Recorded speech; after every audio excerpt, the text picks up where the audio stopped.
मित्रों नमस्कार।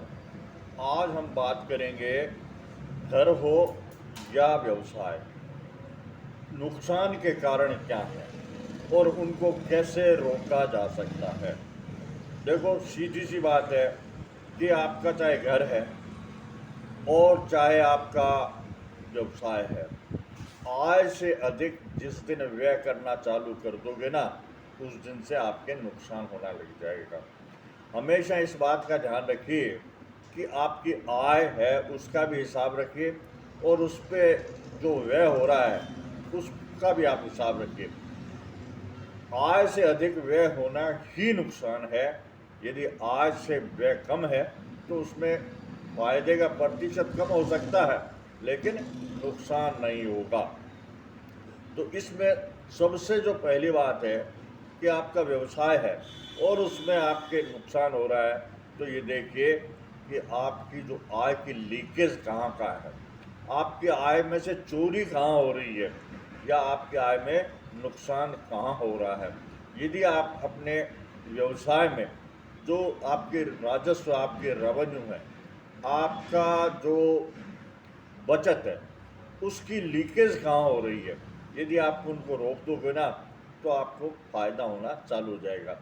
नुकसान होने का मुख्य कारण है लीकेज होना। लीकेज किसी भी रूप में हो सकती है, वो चोरी के रूप में भी हो सकती है, वो बैड हैबिट्स के रूप में भी हो सकती है और वो खर्चे बढ़ने के रूप में भी हो सकती है। यदि आपने आय से ज़्यादा खर्चे बढ़ा दिए गए तो उनको रोक लीजिए। यदि आपकी आय में लापरवाही कर रहे हैं, देखने ध्यान नहीं दे रहे और उसमें से चोरी हो रही है, तो भी वो भी नुकसान का कारण है। और यदि आपने उधार माल दे दिया और उसकी वसूली नहीं आ रही है, तो ये भी एक नुकसान का कारण है। इसके अलावा यदि आपकी जो पूंजी लगी हुई है उस पर ब्याज का कैलकुलेशन भी रखिए कि जितनी पूंजी है उसमें, वो मान लो बैंक में भी होती तो उस पर ब्याज क्या मिलता, उतना लाभ तो होना ही चाहिए, अन्यथा वो नुकसान ही नुकसान है। तो मूल बात यही है कि हम यदि आय से ज़्यादा खर्चा कर रहे हैं या आय से ज़्यादा हमें हमारा व्यय हो रहा है, तो निश्चित रूप से कहीं ना कहीं कोई चूक हो रही है। और हमारे जो व्यवसाय है या चाहे हमारे घर का हिसाब है, घर में भी यदि आप आय से ज़्यादा खर्चा करोगे ना, तो फिर आपको उसको मीट आउट करने के लिए उधार लेना पड़ेगा, लोन लेना पड़ेगा और उस पर ब्याज देना पड़ेगा। तो यूँ करके आप दबते हुए चले जाओगे।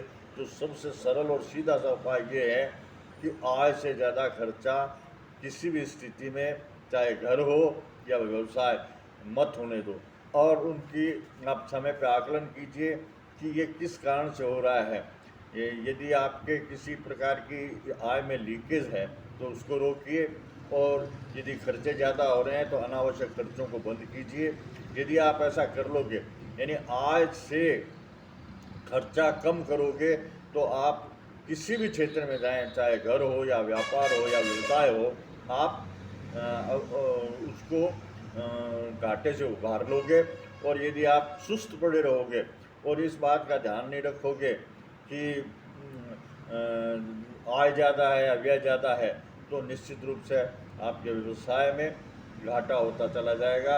इसलिए ध्यान रखने की बात यह है कि कोई भी क्षेत्र हो, आय अधिक होनी चाहिए और व्यय कम होना चाहिए, उसके बाद में नुकसान नहीं होगा। तो आज के वीडियो में बस इतना ही। फिर मिलेंगे किसी अन्य वीडियो में। मेरा ये वीडियो अच्छा लगा तो मेरे को लाइक और सब्सक्राइब करना ना भूलें। धन्यवाद।